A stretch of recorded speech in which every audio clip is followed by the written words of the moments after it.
Selamat datang Banjar dalam kosakata.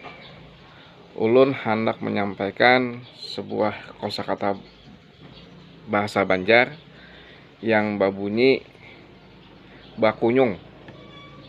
Bakunyung kalau diartikan dalam bahasa Indonesia artinya berenang.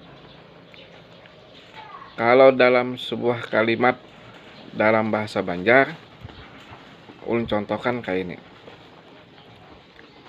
Rami kakanakan mandi bakunyung di sungai.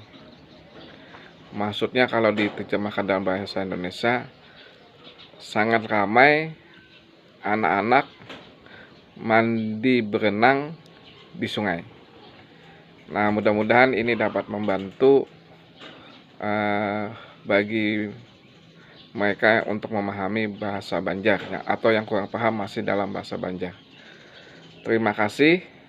Mohon maaf bila ada kesalahan.